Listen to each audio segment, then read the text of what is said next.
right, guys, let's move on to our classic review theme for the evening. And it's dysfunctional families. And we're going to kick things off with Mr. Hollywood himself, Max Cook. He'll introduce Ordinary People, directed by Robert Redford. Max, take it away, my brother.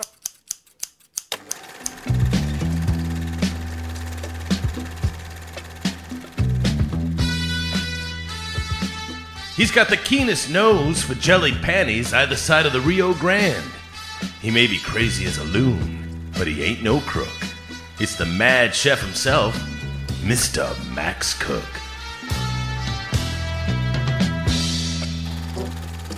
When word came down from cutting room headquarters that we were not only leaving the Horror Palace network, but also changing our show's format dramatically to accommodate all genres of cinematic fare in our discussions, I got really annoyed and hurt and confused at first. I love horror films so much, but it was all too clear that Joe and Tom were getting burned out on bodily harm and monsters and madmen and screaming. Not to mention, I would imagine, it probably didn't help that we received some very disparaging comments from some die-hard gore junkies in the Horror Palace listenership about our unique approach to podcasting. The point is, the cutting room, as I knew it, as I was willing to join it, was over.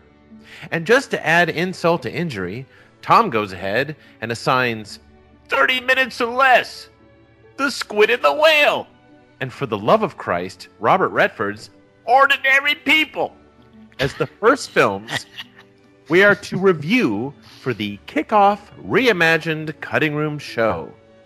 So there I was at the end of October, my most sacred time of the year, the time when all I want to do is watch scary movies and light pumpkin spice candles 24 hours a day.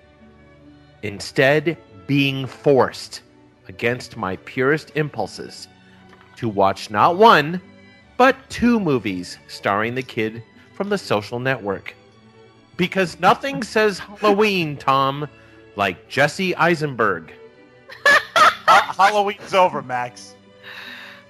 I was so pissed off. And wouldn't you know it, I wound up loving them all. But most especially, Ordinary People. If we were back on Horror Palace, I would almost have balls big enough to declare Ordinary People a somewhat horror film. It is! It's true, Jenna!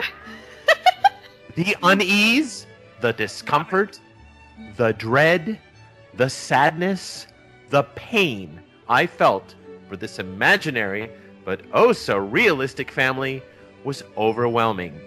Add in a devastating act of God that destroys lives, a few psych ward warranting suicide attempts, one successful, and a moody, sparse classical score, and you have a film that has seriously haunted me since Halloween weekend.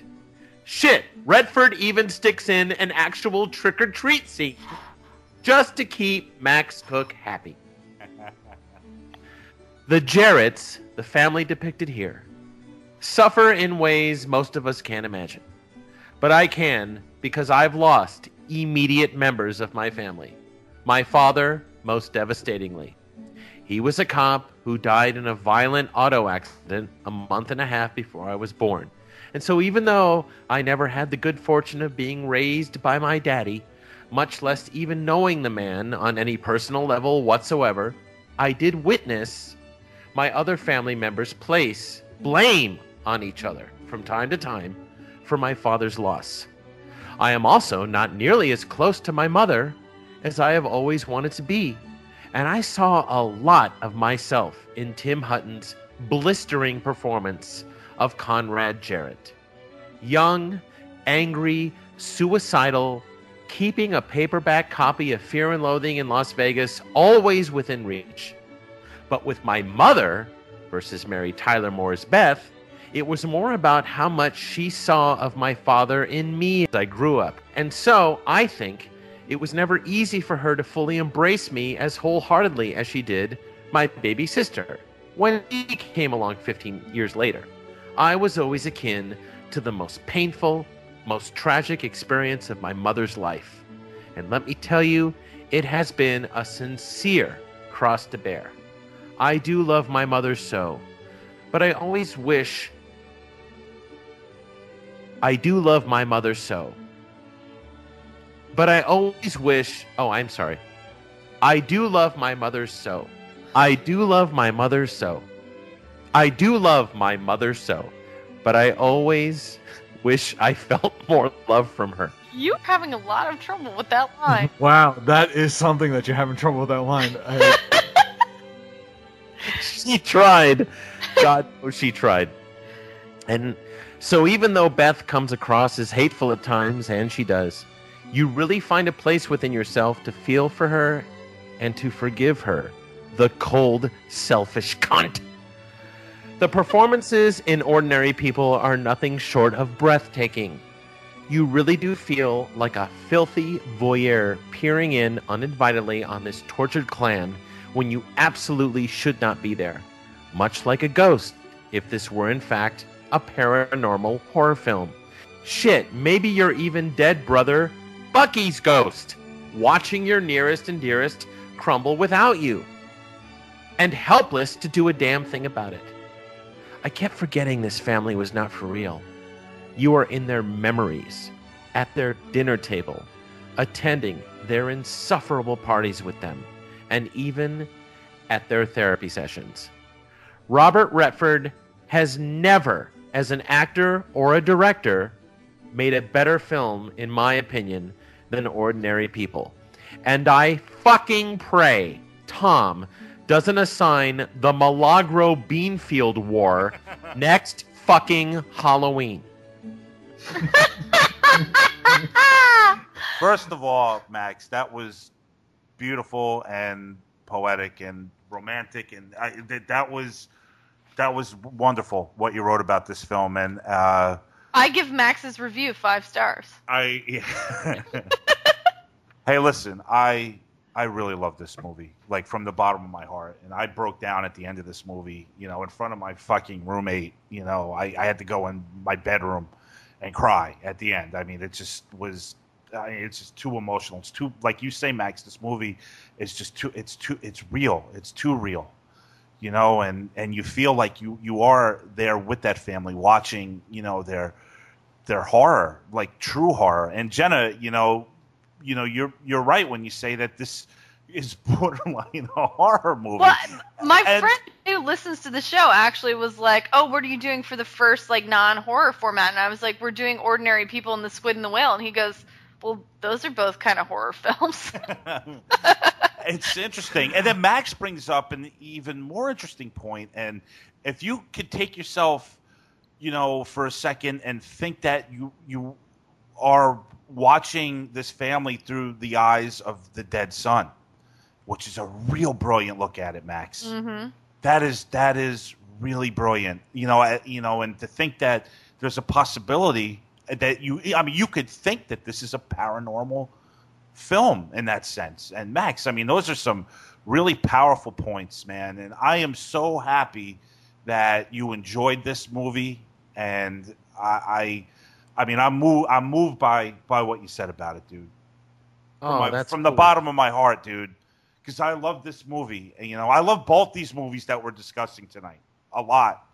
And it has so much to do with, the dysfunctionalisms that I grew up to. And Max, you were talking, boy, I'm all over the place right now because I'm so excited, and just I'm full of emotion right now. But I completely get what you're saying about your mother and her seeing your father in you, because I'm my mother's, and I have a relationship like that with my mom that I wish I could be closer to her, but there's certain things that make me not get there. I can't do it.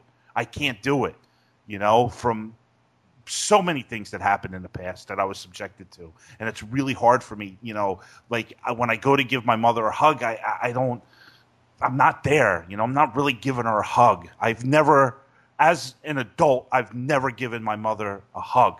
And it bothers me, man. It bothers me every single day of my life. And watching this movie and watching what Mary Tyler Moore did, you know, with this character, and it's like, you know, you're watching a woman give a performance where, you know, you fucking hate her and hate her and hate her, and then she gives a little back where you're like, you know what, she's not a bad woman. You know, she's not really that bad. It's just, I don't know, it's really a wonderful movie on so many levels. I'm sorry, guys. I think it's a fantastic movie. It is a movie that I had seen before we got assigned this, and I thought it was great, but it still took me a long time to sit down and rewatch it because it does hit you really hard. I think it's brilliantly written, brilliantly acted. It's a really touching story about a family falling apart. Mary Tyler Moore is fucking incredible. Real. And her son, her only son, actually died, I guess, while this was in post. Wow. He either accidentally or it was ruled accidental, but he shot himself, which makes one wonder a little bit. But she's terrific. And this is so different for her because Max, wasn't she doing like a sitcom? I mean, that's what she was known for, right? Doing comedy. Yeah, Mary Tyler Moore and the Dick Van Dyke Show. Yeah, and then Redford just, you know, he knew something, man, because this is that. I mean, it's up there with Louise Fletcher in Cuckoo's Nest. I mean, it's, you know, I mean, it's chilling. Well, that's third eye shit on his part for casting America's Sweetheart at the time. I mean, she really was. She had a great run as America's Sweetheart, you know, after Lucy.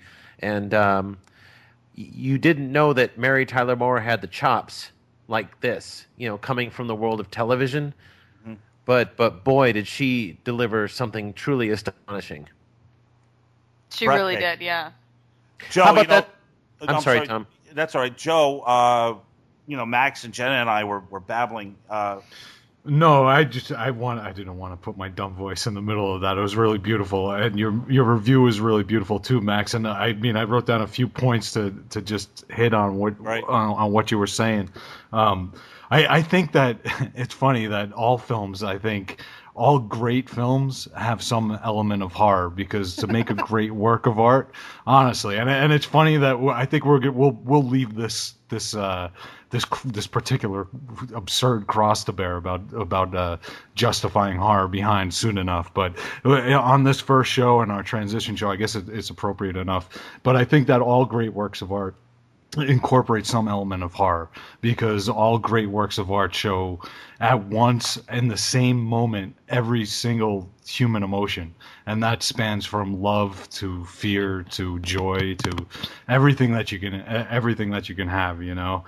And just what you were saying about your own you and Tom, about your own personal relationships to this film, I think it's something that really struck me watching these two films, and something that I purposely brought up on 30 Minutes or Less, as absurd as that might sound, is the review, as being, you know, quote unquote a film reviewer or a film analyst. There is no way that somebody who's writing any kind of criticism on any sort of art, and especially movies, who can ignore their own, what they bring to the film, especially a good film, because anybody who is going to recommend a film or lambaste a film or say anything about any film or any work of art must always come with the disclaimer that I'm a human and I'm bringing this X, Y, and Z to this film, you know. And what we were saying before with 30 Minutes or Less is that it depends on your mood, you know. If you're in the mood for seeing something ridiculous, then that film's going to work. And, you know, it's not just your mood, but it also has to do with what you're personally bringing to it, and what you know. There's no way that this particular show, as being the cutting room, could ever talk about these films without talking a little bit about ourselves, you know. So how you brought that into it, and how Tom was so readily willing to bring his personal stuff to this film is just what people can expect from this show, and it was really beautiful and great to hear, you know. And I know. I wrote a couple other points here that you guys were talking about, but the Mary Tyler Moore performance was absolutely stunning. And in her performance, it like in the courage that she had to play this part, and Robert Redford's vision to cast her in it. Right. In her is the turning point of the whole film and the meaning of the whole film, and it's simply this, from my perspective, was that these two men, oddly enough, were the two people who were able to confront their trauma and to look at their feelings and their emotions and their anger and the guilt that they both held for the death of their son. And she was the only person who was not able to look at her guilt in the eye. And she was the one who became less than human, who became a monster, and who ultimately had to leave, So I think one of my last note when I was watching this film was that this film is basically advocating psychoanalysis, because as psychoanalysis helped all of these characters, except for the woman who was unwilling to look at. She refused, and so therefore she was exiled, or she had to live a life that was, she's so stubborn and so unchanging. She had to live a life that was outside of what she wanted, of what she was capable of, and she lived apart from her loved ones. Well, I think this psychoanalysis thing has a lot to do with sort of like Stepford Wives kind of ideals. I mean, Yes. Like, it became cool, sort of, to, like, go have a therapist and stuff like that. And people talk about that kind of stuff all the time. It's not a big deal. But at the time, like, that was a really big sort of, like, social, like, you don't tell people that you're in therapy. Like, and so she wanted to maintain this, like, pristine, perfect, like, cookie-cutter home. Yeah. When really like a Norman everything Rockwell was just, painting. Yeah. it was rotting inside. It was just completely festering inside. Yeah. Which is just like Timothy Hutton meeting the girl Karen at the diner. He reconnects with one of the girls who was at the hospital while he was there, and she's like, "Oh, I'm fine. Let's have the best year ever." And then he calls her again later, and he sort of has a real breakdown afterward because she's killed herself. She didn't even make it to Christmas, which was like, let's have the best Christmas ever. Right, and this was at a point with just what you were saying, is that where psychoanalysis had a bit of a stigma to it. So what I think Redford's doing here, or what the novel was doing, was probably just really just advocating and taking a look at the phenomenon of psychoanalysis in a way that nobody else had done before this, and kudos to him, I mean, it helps a lot of people, and it does, and and it just goes, it's a tool that shouldn't be demonized, which I think was happening in the late 70s or early 80s.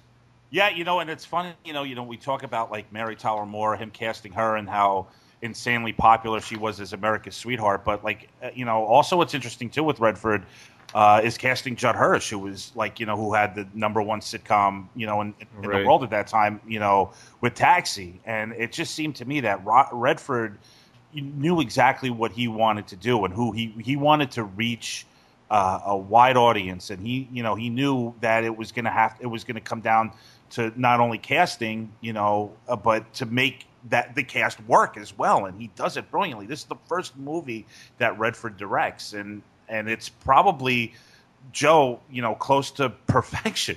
Yeah, this movie's amazing. Judd Hirsch is great. Actually, Gene Hackman was originally cast, and then wow. Yeah, and then he would have been great too. He would have been great too, but Judd Hirsch is amazing. Right, and Redford just has a really great, eye or sensibility for directing actors. Obviously from coming from the other side of the camera. So, and this is again, it's so funny to be drawing drawing connections from this to 30 Minutes or Less, but we're talking about oh my God, comedic. Joe. But really, are you doing that to piss me off? Yes. But really, we started talking about this. We started talking about comedic actors who get pigeonholed into comedic roles, and how great they could be, like the Vince Vaughn that we were talking about, and there was one or two others that we brought up. But yeah, there's no comedic, and Max, you might be able to speak to this a lot. Comedy acting takes a lot more sensitivity to timing and delivery than is immediately visible to the audience, and like it becomes, there's a lot more to it, and great comedic actors make it look really easy, and it's really easy to think that it's easy, but it just goes to show you that they're really good because there's nobody who has good time, and it's about timing. Judd Hirsch had great timing on his sitcom. Mary Tyler Moore had great timing, and that just goes to show you that you can put comedic actors in these roles, and more often than not, it can really work really well. Yeah. And they don't, like, the thing is that they don't, they don't try to do anything comedic. Like, if you watch a guy, say like a guy like, Jim Carrey, who's tried to make a transition into doing some dramatic work, he's still, even in the most serious role of, he'll try to be funny. These actors refrain from all of that, and they were loyal to the subject, and loyal to the story, and obviously loyal to the director. Right. These are very unselfish performances. Right. Yeah, and this and the next movie that we're going to talk about are both very simply shot. I think Redford actually has a better visual sense than Baumbach, but even that, it's there's no flashy. In none of Redford's work are there overly flashy visual effects or anything like that. I mean, he's very content to let the story and the dialogue and the actors do their thing, and he knows that it works, and it does. Max, you say that you were really drawn to Hutton and his performance, his character. That this is something that you could really relate to, huh? Oh yeah, I mean, I probably had more of a sense of humor because I wasn't a sporto. I wasn't on the swim team, but that kid is hurting so hard. I'm telling you, what did the WB become? The C what? CW. CW? The CW? Yeah.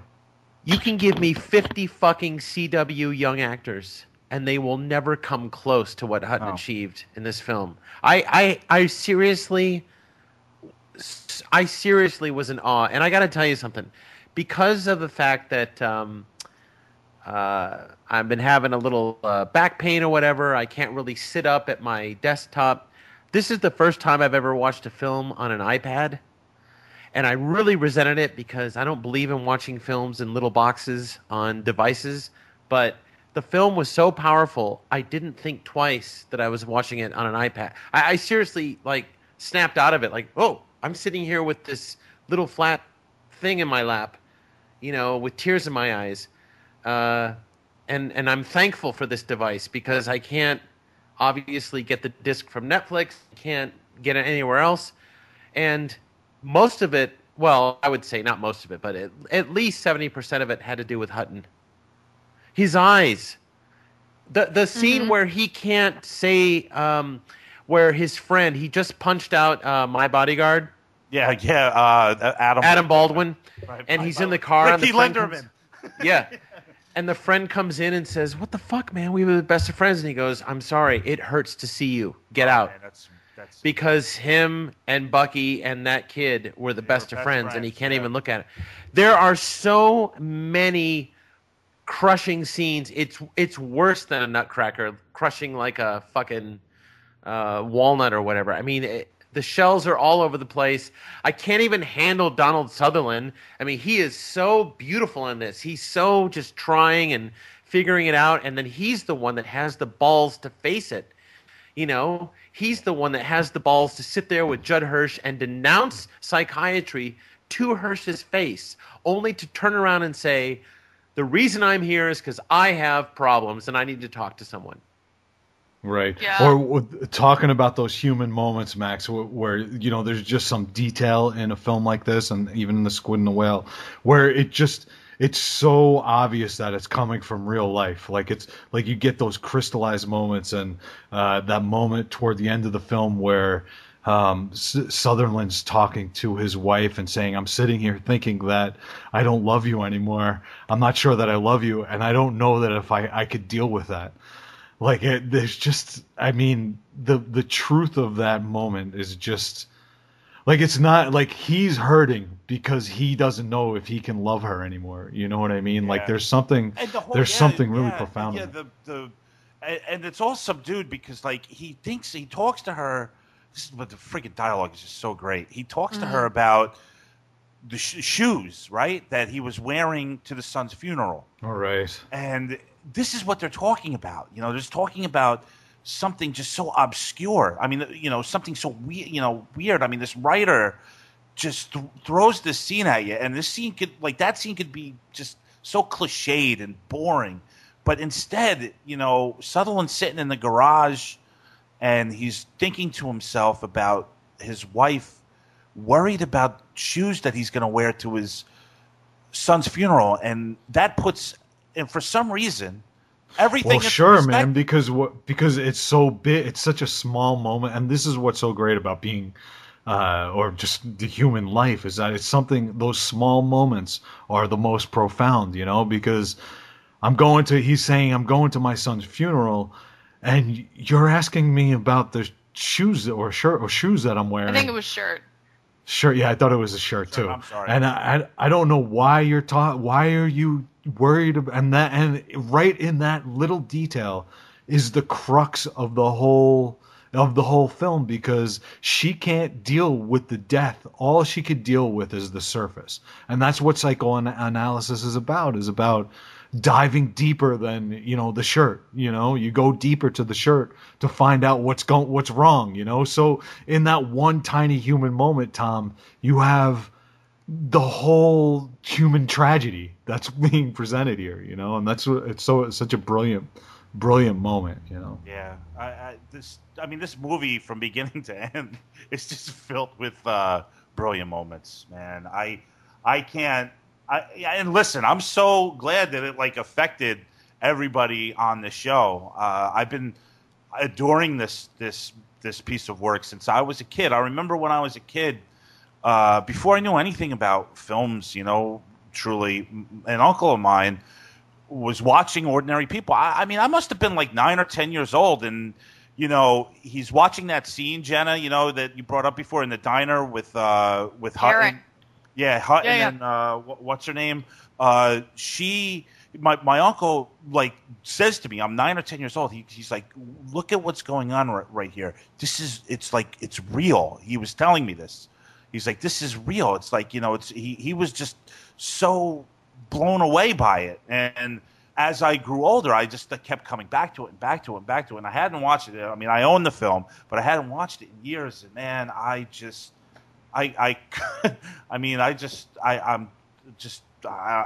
there's not even words I could use to tell everyone how brilliant I think this movie is.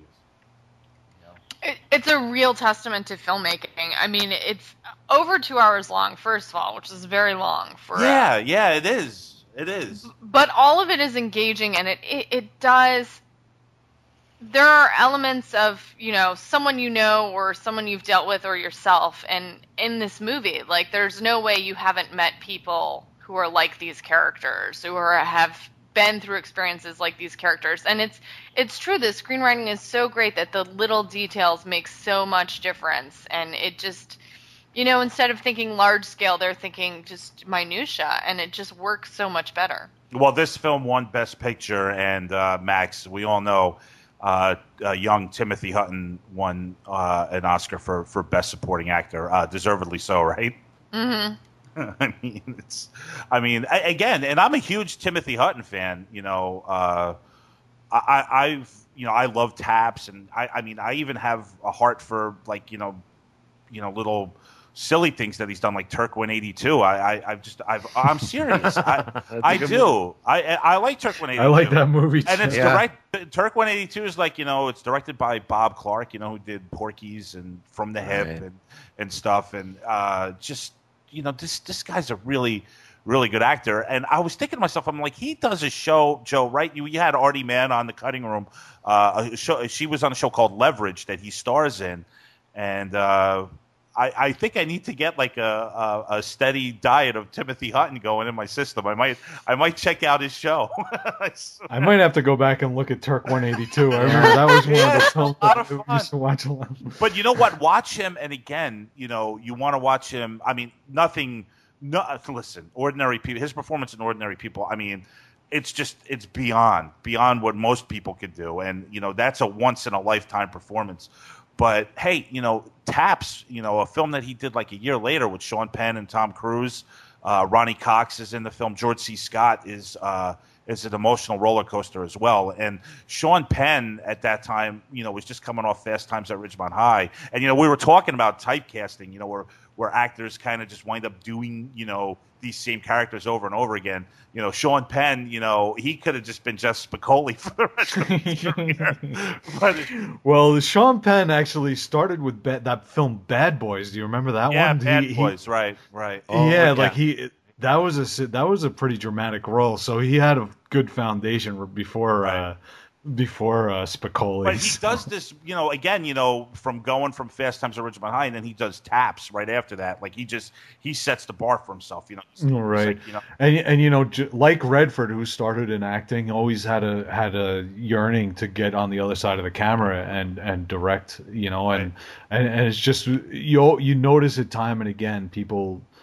You know, the direction reflects their base and their past, you know, and their backgrounds. And you know, both Redford and Sean Penn are obviously directing for the actors, you know, and it shows. You know, they don't need giant special effects or big action movies. No, you know? It's like these human stories are enough. You're right. There's enough fireworks right right there. Boy, you know? and Sean Penn, you know, with the crossing guard, you know, I mean, he's a guy that, like, you know, and again, the crossing guard is the film with Nicholson that Sean Penn directed, where he suffers the loss of his daughter by means of a drunk driving accident, and he plans on murdering the driver upon his release from prison. And this is a real quiet but powerful film. Max, have you ever seen The Crossing Guard? Are you kidding me right now? A film starring Jack Nicholson, my all-time favorite actor? Why don't you do your research on me, you fuck? I'll be honest, I didn't just see The Crossing Guard for Jack. I also saw it for the great Priscilla Barnes. You really like that Priscilla Barnes. I mean, do you watch Three's Company late at night on Nickelodeon to get a Priscilla Barnes fix? I don't have to watch them on Nickelodeon. I own them all on DVD. You don't own Three's Company on DVD, Max. I own every season of Three's Company on DVD. Oh, that's fucking awesome. I don't even know what to say. It's something like You all right with that? Yeah, I'm fine with it. I think it's great. I'm kind of, I have like the first season of What's Happening on DVD. So you understand. I think I know where you're coming from, my man. Jenna never answered the question about her undies during our outage. Is she still with us? Jenna? Oh, I'm just waiting patiently with bated breath. What do you want, Max? All right, so the power went out and you couldn't use the washing machine. So did you wear every pair? Okay. Jenna, all I want to know is, did you Let wear me indulge your fantasy.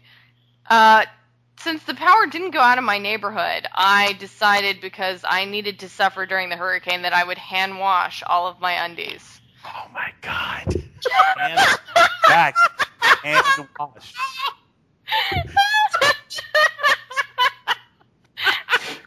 Did you use the brush you use on your dishes? What did you use? That's great. I used my bare hands. Oh, yeah. So all the jellies got scraped off with your bare hands? Oh, my God. But I decided to get a manicure afterward, but... You just made me so happy after a very long, somewhat dark day. Thank you. You're welcome, Max. Hey, guys, we got to bring Hallie Pfeiffer in to talk about The Squid and the Whale before we start reviewing The Squid and the Whale. So let's rate Ordinary People. Jenna, let's begin with you. This is a 5-star film, hands down. I love it. Joseph, talk to me. Man, it's a beautiful, beautiful film. It's difficult for me to give it 5 stars. I'm not sure exactly why. Just because I try to reserve that for films that I feel extremely passionate about. So I'm gonna give it 4 stars. But it's a beautiful film, obviously. Max Cook. I'll give it 4.5 because Joe just made me feel so insecure about my 5-star rating. I don't. Max, I'm here for you. Baby. Tom, Max, you gave like 5 stars to like The Woman. Yeah, he gave 5 stars to The Woman. Is it as good as Woman? one. What was the other we one? We need after? to talk about Kevin. He gave 5 stars. Listen, I'm very passionate. I've never given a 5-star rating, and I'm about to. Is that true, Tom? Yeah, it's true, and I'm about to do it in just a couple seconds. Oh shit! No, too late, Max. Too late. You're Joe, you've got it. What? You're 4.5 stands. It's too late. No, Joe, you have to give Tom a drum roll. No, okay, here it goes. Here you go, Tom. Ordinary People is a 5-star movie. Woo! There it is. The closest I came to giving 5 stars was Dawn of the Dead. I gave it 4.5. So I cannot believe you gave Dawn of the Dead a higher rating than Night of the Living Dead. Yeah, it's a better But we're movie. not talking about horror movies anymore. Dawn of the Dead is better than Night of the Living Dead. Oh my God, I'm gonna spit in your eye. He's gonna actually spit in your eye. I'll tell you what, Joe. After the show, you and I will fight it out about that on Twitter. What do you say? I can't wait. I cannot wait.